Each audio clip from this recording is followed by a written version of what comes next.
Welcome to the show. I'm Jason Whitlock. Coming up, I'll tell you why Jimmy G's big night out was a mistake and why this might be Bill Belichick's last season in New England. But we begin today in the NFL with the joint announcement by the league and the NFL Players Association that has suspended all national anthem rules until further notice.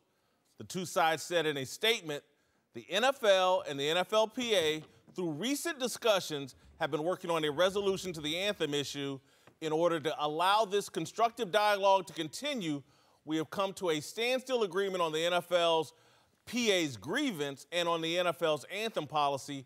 No new rules relating to the anthem will be issued or enforced over the next several weeks while these confidential discussions are ongoing. All right, there's a disease ravaging this country. It's called toxic stupidity. It's caused by Twitter and Facebook. Social media is the primary reason a group of 31 billionaire owners and 1,700 millionaire players have been fighting about the national anthem for 2 years. 2 years.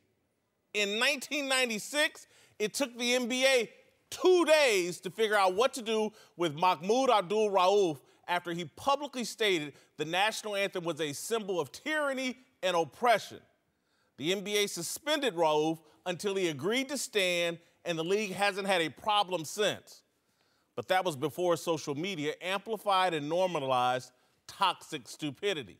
Now everyone with a laptop or a smartphone is a thought leader and public intellectual, and the tech gurus in Silicon Valley can use the platforms they created to instill San Francisco radicalism across the country.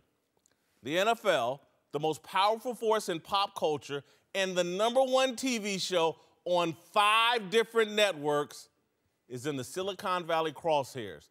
The league that rode to prominence on uber patriotism is being forced to bow to revolutionaries. So what's the solution?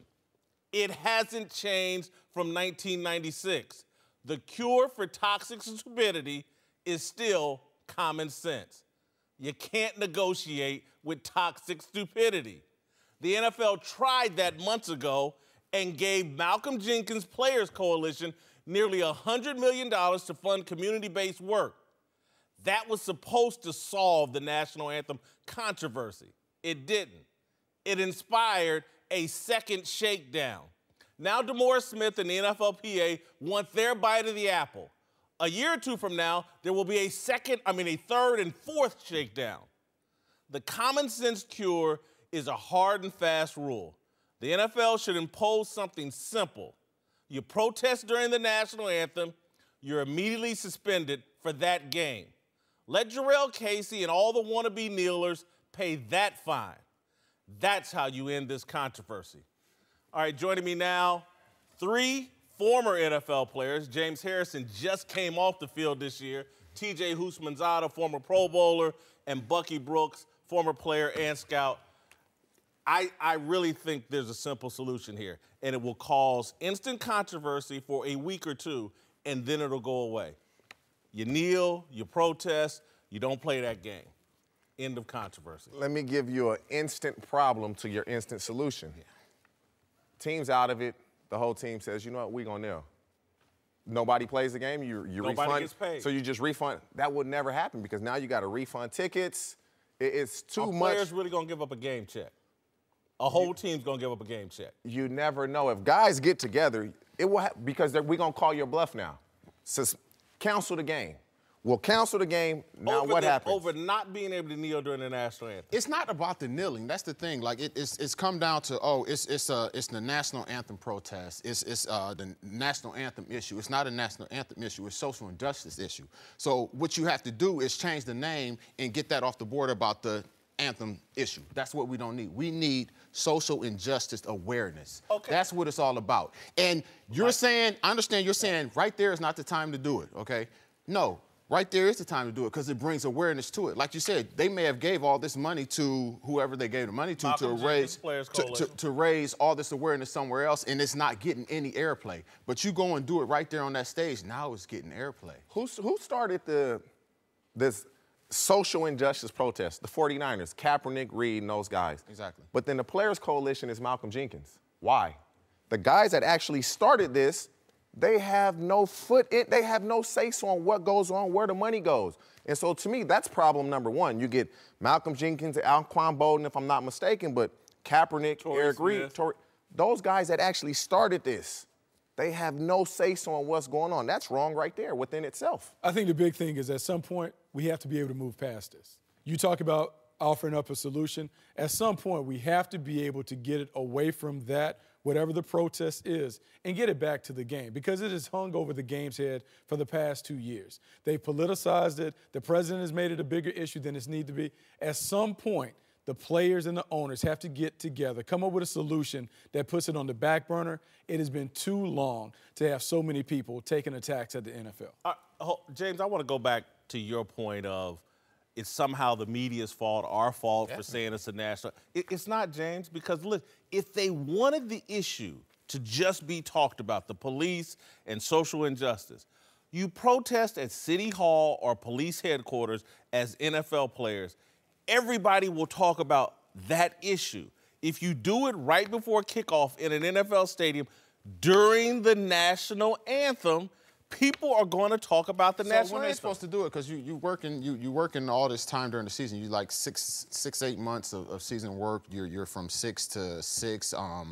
They're closed after 6 o'clock, right? We just go down there and stand there and just. Don't y'all get Tuesdays off? Don't y'all have Victory Mondays? But it's the publicity of doing it during the game. The eyes that are watching the game. That's what they're going for. This all got construed by the president as it's a disrespect to the troops. Who's the person that told Colin Kaepernick to kneel instead of sit on the bench? James. Who is it? Tell me who was. I know it was Nate Boyer. I get all that. I get all that. As a sign of what? James. As a sign of what? Respect. James, you're married, correct? No, I'm not. Used to be married. No, I haven't. I'm married. I'm married. I saw some piece about you and your family. You've been in a relationship. Yes. You've been in a relationship. Yes. So when you get in an argument, there's certain times where if you want to address a certain issue, there's times that are better than other times if you want to be heard. And so, again, if your wife or significant other is right in the middle of doing something that she deems as highly important, and then you say, you know what, baby, I want to talk about our credit card bill right now. She's like, is that highly important to you at that time? Then we go talk about it then. I don't see an issue She's in the with middle of something she deems important and doesn't want to talk about credit card debt at this time. The argument, you may have a legitimate point, but the argument goes nowhere. Can't you see I'm in the middle of taking care of this baby? No, I can't see. I see I got $15,000 worth of credit card debt right here on here, and I'm trying to figure out where it's coming from. And that's your perspective. Okay. But if you want progress, if you want the other side to engage with you and see what you're talking about, you're going to have to find a time when they're open to doing that. Football fans, they sit down on Sunday. You haven't been a football fan in a long time. You've been a football player. They sit down on Sundays like, let's play some football. People in the stands, they just want football. You're trying to do something when they're not ready, don't want to hear it. It doesn't affect the game, though. It doesn't affect the game. You're going to still get a great quality game. You're going to enjoy it. It does not affect the game. But if you can't be heard, what's the point? If everybody's going to talk about, if what you're doing is causing everybody to talk about the national anthem rather than the issue you want addressed, what's the point? Do you agree? They're saying it's the national anthem. It's not the national anthem. Do you agree if the NFL does nothing about, oh, you either have to stand or stay in the locker room, it's going to both? It was pretty much over with. They brought this to the front again. They did this to themselves by saying, you must come out. Or you must stay in the locker room. When you come out, you can't kneel. If not, stand. They gave them two options. They gave them too many options. They shouldn't have done any of that. When you're dealing with children, you got to take options off the table and just give them what's best for them. Give them the vegetables. Because, again, at the end of the day, when you play the game the way y'all played it, and particularly this dude, it's about getting as much money out of this game as you can. That needs to be the mission. You're taking too many risks. The careers are too short to jeopardize how much money you can make. And it's like the young people in this game don't understand the reason why they're making all this money rather than the $50,000 a year guys used to make. is because the game was attached to patriotism. That's how they overshadowed Major League Baseball. What they're doing is just off-brand and costing them money. I think what you can do, taking a little cue from what Malcolm Jenkins did when he did the silent protest during the media time. I think you have to find inside the locker room. Inside the after locker room. game. I think you have to find alternative means of being able to get your message across. Right now, anything that you do during the national anthem is going to be clouded. It's going to detract from what your message is. You have to find creative solutions to be able to get your voice out, to be able to shed light on the causes that you deem to be very, very important. You know what you do? To me, you have this money, get it back into the community now. Get it back into the community and exact real change. Because that's what the owners feel like they did with the Players Coalition. The problem is what I said earlier. The Players Coalition came from guys, in my opinion, that weren't really involved in this. They got involved in it because they saw what other guys were doing, and they said, let me get in this. Let's keep it real. Colin Kaepernick doesn't talk. He does not talk. And he doesn't have to. But you want him to be the leader. I didn't say make him be the leader. To fill the void because the guy that's doing it doesn't like to talk. Give him a seat at the table. Give him a seat at the table. He'll talk privately amongst. They gave him a seat. He just don't like the table. A permanent seat. A permanent seat. They gave him the seat that he earned. I want to go back. I want to go back again, or just unpack this a little bit more. My contention that social media and the addiction to social media is driving a lot of the behavior of these players. Well, you got to realize the NFL, they're being very reactionary in everything that they do. Players or owners? The NFL, the NFL, Roger Goodell. They're being reactionary in everything that they do. They're reacting to something that happened and how you said social media and everyone is seeing it and what they're saying, and they're like, oh, they said this, so we got to go and do this or that. And I think the reaction that they had from saying, oh, we're going to suspend guys 4 games is now, oh, stop, slow it down. And I think this is a good thing because now it's opening dialogue between the NFL and the NFLPA and trying to actually hopefully come up with something that's going to make a real change. So you think the ownership of Goodell are addicted to social media, and I think they're afraid of social media. I think the players are addicted to social media. They are. I mean, players are certainly impacted because now with the millennials, everyone has grown up in the Twitterverse, Instagram, Snapchat. The reaction seems to be real. People that you don't know can hide in the basement of their houses, and they can have an opinion on what you think. And so it is a visceral thing. There are reactions that come to that. And because of that, you have to make solid stands. You have to make solid decisions on how you're going to go forward with this and any other big issue, because the first thing that happens is after something is enacted, everyone on Twitter has a reaction. And if you go by the Twitter reaction, you can be like a tree blowing in the wind. At some point, you got to put roots down. Thank you. And you have to be willing to deal with the blowback. And that's why, again, David Stern in the NBA in '96, they weren't dealing with social media. They were dealing with a few people in the media that were upset. You can't do everything you did in '96, do it now. It's the future. People are looking at things differently. You said you could do that in '96. Well, if you go to 1896, what was they doing then? It was fine with everybody then, except for the people they were doing it to. James, you've made a decent point. Okay. It's a decent, but it's not based in reality because that's not based in reality. No, because it's two different things. Let's don't slavery. You talking about time? First of all, slavery was over in 1896. But I'm talking about time. You meant 1896 or 1796. But I still get your point. However, as it relates to this, you have to be willing to stand up and make a decision and deal with the Twitter blowback because it's not reality. Twitter is not the real world. True. Twitter is the phoniest world that we've ever created, and too many of these players are living in it. That's why they can't see the NBA players. They got guaranteed contracts. The little small handful of them, 400, 500 NBA players, make more guaranteed money, make more money than the NFL. They had a player beaten up by the police on video or mistreated by the police on video in Milwaukee. There's no pressure on NBA players to take a knee and to do anything to damage their brand or damage their league. The NFL players want to take this on and they don't see the hypocrisy. The NBA has a higher percentage of black players. They have guaranteed contracts. They have more protection than NFL players.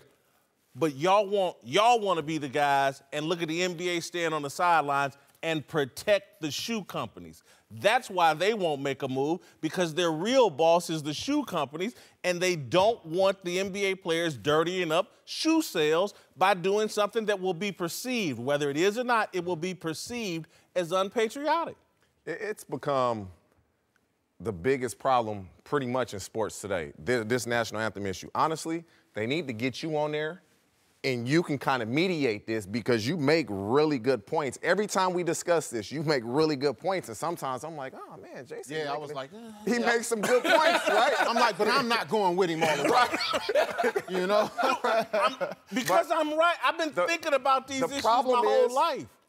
It's never a partnership between NFL players and owners, the NBA players and owners. But the NBA makes it seem like they have a partnership with their players. It seems like they work together, and that's the biggest thing with the NFL. It's no partnership, never will be a partnership. They don't care about the players, or perceive it to us. It looks like they have no feelings at all. Listen, those are easy things to say, but I would guarantee you, if I had a private conversation with you about Mike Brown and some of the things that he's done for Cincinnati Bengals players, if I had a conversation with you about the Rooney family and the things they've done for Pittsburgh Steelers players, if I talk with you about the Hunt family, Lamar and Clark. And so it's easy to get on TV and say the owners don't care about the players. But when you really think about it and your relationship with ownership. I'm not saying don't care. It's not a partnership, meaning we're not in this together. It will never be that way. And there's a myth that there's this great partnership between NBA owners and NBA players, and everybody goes, well, but Donald Sterling, that was the exception. Dan Gilbert's relationship with LeBron James, that's the exception. All the other, James Dolan and his relationship with Charles Oakley, those are all just exceptions. And you name one player in the NFL that can get multiple guys signed to his team. Let me know that. You name one player who's worthy of getting multiple guys signed to his team, and let me know that that's going to be a good thing. The other 52 guys in the locker room be like, we ain't signing all this dude's boys and friends. So that's a silly standard. And again, if you deal in reality, NBA players do not have a better relationship with ownership than NFL players. It's a myth and it's a lie that's spread over social media and repeated on TV. The reality is, NBA players make far more money. LeBron James will make 20 times more money from Nike than he will from any NBA owner. Same goes for Kevin Durant, Steph Curry. The shoe companies are calling the shots on these guys. That's why they're not even remotely pretending like they're going to do something during the national anthem, because the shoe companies know it's bad business. And so the NBA players sit up and pretend like, oh, we're so black and we're Malcolm X and it's all a game. And they need to get the shoe companies in the NFL then. Y'all don't sell shoes like that. And so y'all cutting the NBA players some slack and taking on something that no one else is doing. Nobody else. They're not asking me on this job, protest, do some, make a gesture. Nobody, and all the people on the sideline clapping while y'all keep burning up your money. That's great, blah, blah, blah. They're not doing it on their jobs either. They're pretending. They're putting on an act for social media. We got to stop it.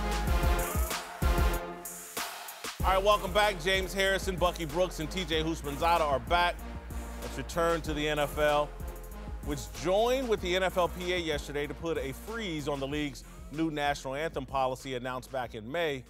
But that decision appeared to be in response to the reaction after the Miami Dolphins put out an anthem conduct policy for their players, including punishments of up to 4 games for violating the policy. Not surprisingly, social media erupted in outrage, including former Dolphin Reggie Bush, who said, quote, so you can take steroids or peacefully protest police brutality and murders against unarmed minorities and get the same suspension? What are you doing, Stephen Ross? This is not the answer. Today, the Dolphins owner responded to the outrage, saying, quote, or releasing a statement, I am passionate about the social justice, and through the Miami Dolphins and creation of RISE, will continue to use the unifying power of sports to improve race relations and drive social progress. All right, I think the NFL and Stephen Ross are being a bit unfairly targeted here. I think we have this perception out there that if you're against kneeling, that means you're racist or you're against the cause. This man, through the funding of that RISE program and the backing of Miami Dolphins players, is sponsoring real work in the community, and he feels like he's doing his part. And he's beyond, again, I'm just gonna say it and it'll be politically incorrect, but it's like, white people aren't into gestures. They're into actions. And so he's like, we're taking real action. And he's a little frustrated because the players are caught up in gestures and no one seems to be responding to his actions. And so I think it's an unfair standard that if somehow you're against the kneeling, somehow you get smeared as racist. I think him putting out this statement today, however, and saying, oh, it was just a clerical error or whatever, is probably a little CYA. But I just don't have a problem with Stephen Ross, and I think he's being unfairly smeared. You know, like I said in the last segment, the more I hear you talk about this, you've kind of swayed me somewhat, not completely. What I will say is this, is with the Dolphins situation, is Stephen Ross, you're the owner of the Dolphins. If you feel it should be X, Y, and Z, then let it be X, Y, and Z. Don't flip-flop and change because you get backlash from the public that you did not expect. If you feel if anybody in your team is going to kneel and you want to give them the consequences, then give them the consequences. If you're going to suspend them a game or two, suspend them a game or two. Don't let the public backlash make you backtrack and say, oh, the NFL asked us for a statement. Now I'm going to retract everything that I said. If he's out there in the community trying to exact change, kudos to him. It's what you said, though. That's so true. White people are about actions, and us, we just gonna talk. I think it's come down to everybody wants you to pick one side or the other. You can't be on this side and understand the other side. And in today's society, we've come to, if you're with this, then you got to be against that. And I don't think that's necessarily true in everything that you do. So his reaction to, like you said, this is just a reaction from how everyone it's turned into almost like it's a white people thing, it's a black people thing, and it shouldn't be the case. It's turned in, they trying to turn it into a racial thing where all black people believe in this and all white people believe in that. And I don't believe that's, and that's not the case, and that's the biggest problem. Well, this is obviously what you talked about. This is a reaction to the social media storm that came after he levied the thing or they submitted the paperwork to the NFL. I think if you really look at Stephen Ross and what he's trying to do with the Miami Dolphins, they are one of the more active teams in the community. You look at what their players are doing, the support that the organization has gone behind it, it's unprecedented. They have 100% of their players registered to vote. So when you talk about real action, that's real action to enact change. So whatever it is that Stephen Ross is trying to accomplish with the national anthem policy, I would say his actions suggest that he supports his players and he wants them to be the best that they can be on and off the field. Since it's just us brothers, I'm going to get the conversation a little bit more real. What drives me crazy as I watch the NFL and athletes deal with this issue, everything seems to be emotionally driven. Nothing seems to be logic. And I just sit there as men. How did we get so emotional that everything it's young guys. You got to realize it's young guys, and you've been emotional your whole career. Even when I was in Pittsburgh and we decided after Trump had said whatever he said, everybody felt like they had to do something, and we thought we were doing the right thing by, we're going to just stay in the tunnel, and we're going to pull ourselves away from it. And things got clustered. You had coaches outstanding. You had, one of our players, he was outstanding. And then it looked like the rest of the team just left all these other people out to dry. So, I don't know. It's something that really, I think it has to be done all together. You know what I'm saying? I really hope that they could sit down, NFLPA, the NFL, and figure out these next few weeks what it's going to be, what it will be, so that we're not having this discussion anymore. It's not, oh, what is this player going to do? What is this team going to do? Let's enact the rule, and it is what it is. It's not going to satisfy everybody, but it's the rule we're going to go by. They could do that. Roger Goodell, the NFL, they can do that. They have the power to do that. but they're so They're trying to afraid of compromise. the backlash that they're getting from fans, from social media, that they won't do that. You know, if at the end of the day, I was saying, you know, ridiculously, if he wanted to say a uniform violation was $100,000, that's what it is. You know, you have Tom Brady fighting him. You have other players that fight him. When they get to the highest court, they come down and they say, you know what? After reading this collective bargaining agreement that you guys signed, he can do what he wants. Yeah. Go. You got to sit out. And you would know firsthand. No question. I'm fearful they're never going to reach a resolution because I think you have a group of businessmen whose mentality is not emotion, it's just logic and hardline business. And they're dealing with a group of players and a head of a PA, A.Smith, who are worried about an emotional and how's this going to play? How am I going to look in social media? How am I going to look in the media? Am I going to be called a sellout if we agree to some deal that doesn't allow our players to dirty up our business? And so you got emotion versus business and logic, and I just don't see a great solution. You're right, because if you listen to the Twitter crowd and you try to appease them, you will never be right. At some point, the players and ownership have to reach a common ground. Whatever that ground is, they have to make a decision because this cannot continue to be on the front page. It has to go to the back page so we can focus on the game and not all the other stuff around the game. You can never satisfy everybody. That's just not going to happen. Everybody's not going to be satisfied. I'd rather satisfy my customer base than social media. All right, welcome back. Checking in on our SFY poll.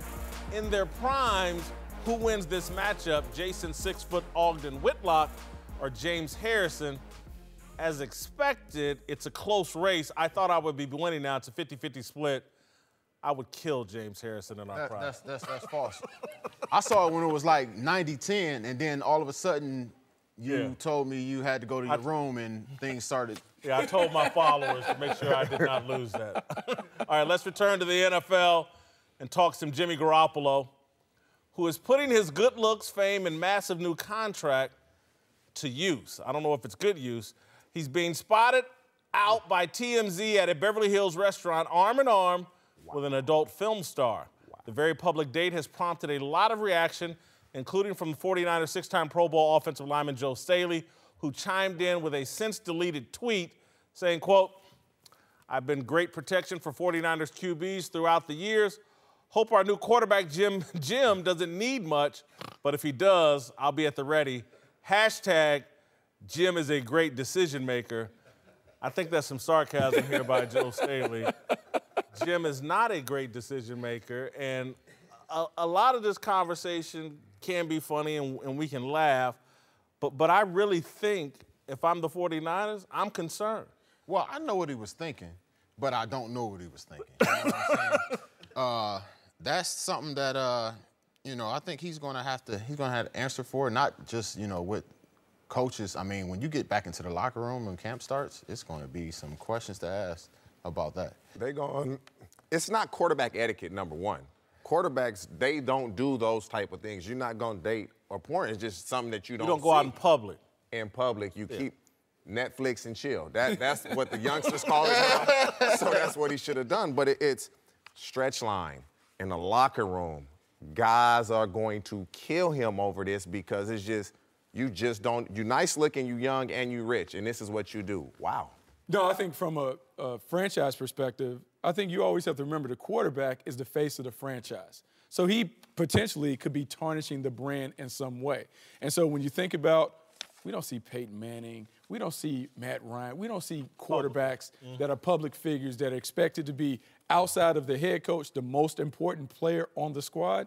You just typically don't see quarterbacks engage in this kind of behavior. And I'm not necessarily condoning it, but as your quarterback, he's held to a higher standard. He has to be careful when he's out in public and who he engages with.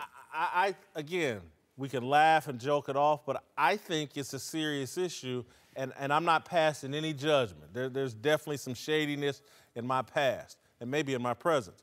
But Future? Yes. But seriously, Bill Belichick may be laughing right now and say, y'all had 5 games and a couple of extra weeks, and then you just handed this dude a bunch of money. And he made, because again, when you are out publicly dating a porn star who, she doesn't have a toe in the game. She's knee deep in the game. She is the game. If you go look her up on Instagram, she's all the way in the game in every way possible. And that means that raises a red flag as an organization. Well, hold on.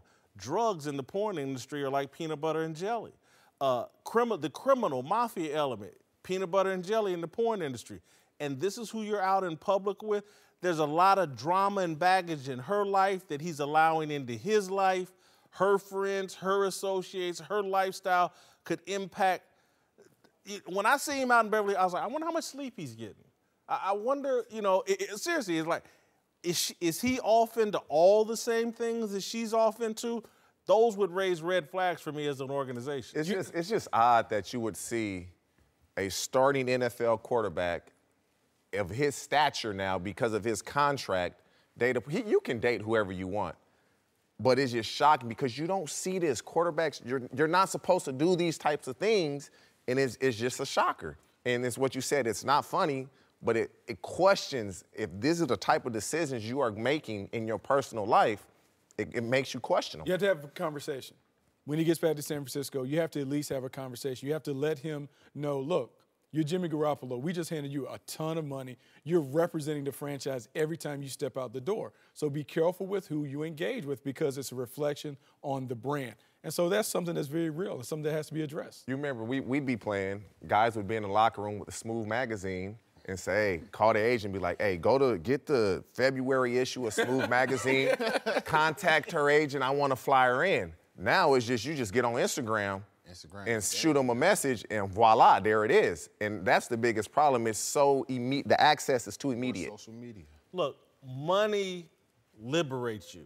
And when you get that large sum of money, it's like, oh, I get to be who I really am. Mm-hmm. And they just gave Jimmy G that kind of money. And then when you throw on top of it, he's out in San Francisco, one of the most liberal places on the planet. Anything and everything goes. I'm not sure if he would have done this in New England, in Boston, with Bill Belichick, without the big money. You move him out to San Francisco, you give him $70, $80 million, and now it's like, here's the real Jimmy G. I'm Joe Namath on steroids, and he's just put a lot of pressure on himself. You say he wouldn't do that in New England. Gronkowski, they had him out in public with a porn star. Gronkowski's not the quarterback. Different individual, but it was in New England. You're right. You're right. But he's put a lot of pressure. If he does not deliver this season, he in trouble. People are going to point to this and say, we just gave a party boy a bunch of money. I mean, that is a very real thing. There's a lot of pressure on him. 5-game swing, gets a bunch of money, one of the highest paid quarterbacks in the game. This is now beginning to pile on, and you'll see how he performs the second go. Welcome back. James Harrison, TJ Houshmandzadeh, and Bucky Brooks are back. Let's move to New England, where it's been a dramatic offseason for the Patriots so far. And as the Boston Sports Journal reports, the friction between Bill Belichick, Tom Brady, and Robert Kraft has yet to be hashed out, explaining, quote, Belichick continues to be irritated that Kraft has increasingly injected himself into areas that were largely Belichick's domain during his tenure with the Patriots. That includes the owner's deference to Brady and his role in the retention of Josh McDaniels. I've been on this topic the entire offseason. I think there's a problem in New England. Mostly we focused on Belichick and Brady, but I think there is an issue. Greg Bedard, who wrote this story, is an authority on the New England Patriots. There's an issue between Belichick and Robert Kraft. Belichick hiring Josh McDaniels as coach in waiting or on the staff as coach in waiting, when he turned down that Indianapolis job, that was a red flag to me. This, to me, feels like Belichick's last year in New England. Robert Kraft's the owner. He can do what he wants to do. That's the ultimate bottom line. Belichick answers to Kraft. The problem is Kraft is giving Belichick the leeway to do what he wants as if it's his team. And now that Kraft has interjected himself in saying, okay, McDaniel's going to be the coach waiting. Okay, we're going to trade Garoppolo. Belichick is like, what? When have you ever done this? I pretty much get to run the show. I do what I want to do. And so now that Kraft is saying, no, you can't. This is my team. he's feeling some type of way about it. Yeah, I think he is feeling some type of way. But to speak to the friction, I think the friction really has existed from the Super Bowl. You go back and you do all the things that you're asked to do, and James obviously knows, to sacrifice, to give up yourself, to check your ego and do all those things.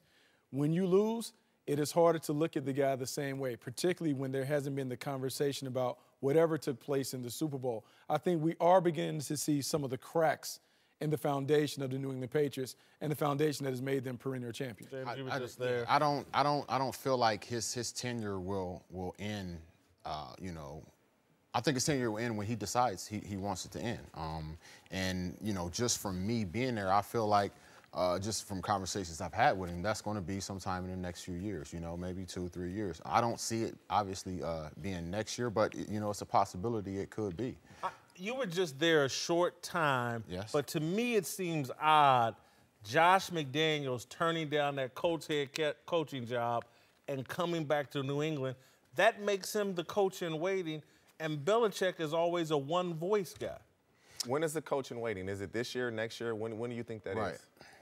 I think Robert Kraft has made some promises. There's been nothing publicly leaked or said, but I think Robert Kraft has made some promises.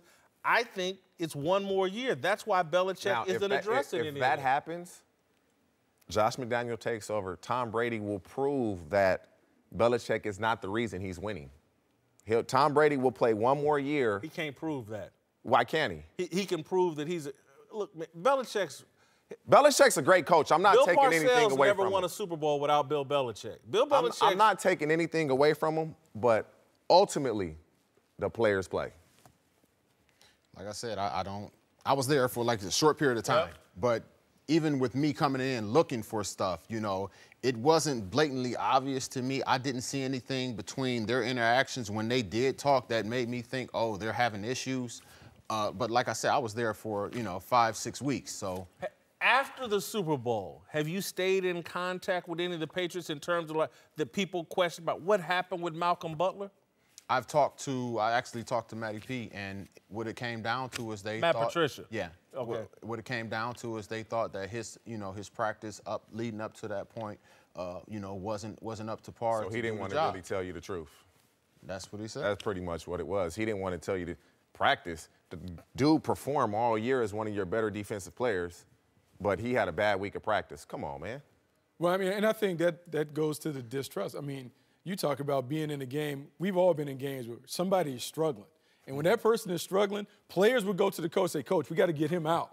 And so the fact that Malcolm Butler is healthy and available, and at no point did they put him in, it's hard to look at Bill Belichick the same way when you're a player because he cost somebody a ring. And you stopped giving Alex Guerrero access. You stopped giving Dr. G access. He has access, dude. I've seen him. No. I've seen him walk through there. I know for I've seen this dude walk through there. He may not have access that he once to had. other I know players that for a fact. As far as doing other things that he do, but he walks through that locker room. But he gets what he needs out of that training room. He wasn't given the access that he once had was taken away, and I know that for a fact. Some things were taken away. I couldn't tell you what they were because I know what access he did have while I was there, and I was expecting not to see this person at all. Did he work on you?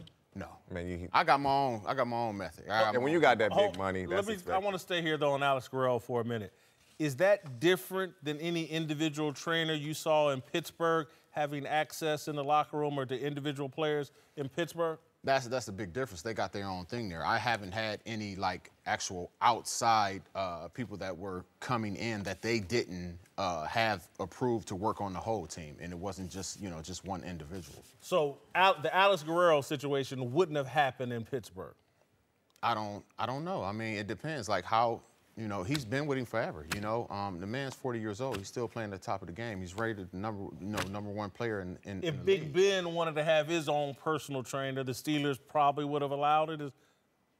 Hell, that's a lot of money. I think a lot of teams would allow a guy, if they're paying for it, right? If the player's paying for it, a lot of teams will allow a guy to work on that player within the facility if the team does not have to foot the bill for it. A lot of teams will allow that. And you, knowing Alex Guerrero, you've known him as long as anybody, you think his access being cut off bothered Tom Brady? I believe and it bothered did. Alex Guerrero? I wouldn't say it bothered Alex. but I know it bothered Brady. It had to, because this is a guy that is keeping me healthy. That's not only me, guys on the team. Gronkowski, Wes Welker when he was there, Amendola, Julian Edelman, they're all going to see this guy. He really knows what he's doing. Well, so it had to bother Tom. It had to. Is that you have a guy that is not in your training staff, that is not, you know, the actual head trainer, and you got somebody else coming in from the outside, and they're saying, hey, now they're seeing other players besides Tom, and they're saying, I want you to do this and do that. Well, it's the total opposite of what the trainer is telling them to do, but it's something that's going to help them. What you need to realize is training staffs in the NFL are so far behind as far as their upkeep of what they need to do to have these guys healthy. Ice and stem. Ice and stem, that's all they do, ice and stem.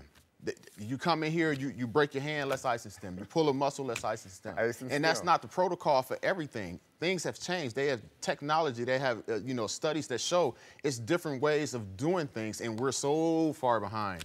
But I think the one thing about that, if you talk about the Patriots being a one-voice operation, that goes counter to that culture of Belichick and the staff and everyone kind of controlling it. You can see where there could be some friction created by Tom Brady maybe going over top of Belichick to be able to get Alex Guerrero in the building and having access that other guys. And as you get older, and Brady's been there so long, you kind of just get tired of the guy just on your neck all the time. Like, bro, let me breathe sometimes. I'm going to defend, we'll wrap here, but I'm going to defend NFL teams in this regard. I guarantee that one of the reasons their training staffs are ice and stem and very primitive and basic is trying to protect themselves from a potential lawsuit. If you do some of the cutting-edge things that maybe an Alex Guerrero does and it doesn't work, next thing you know, you're involved in some sort of lawsuit, and so they keep it very simple as a protection. That may be why I think they're that so should be behind. liable for neglect, because now you're not giving me the proper treatment I need to recover. And see, the thing with Alex is, like, I think people perceive him to be this witch doctor. All he's doing is working your muscles. He doesn't have all these different contraptions and machines. He's just working on you, just him. He doesn't have these different machines that he has you using at all. Welcome back. TJ Houshmandzadeh is here for Last Call. Let's move to Atlanta, where Julio Jones has been demanding a new deal from the Falcons, who reportedly are promising their all-world receiver that they will discuss it after the season.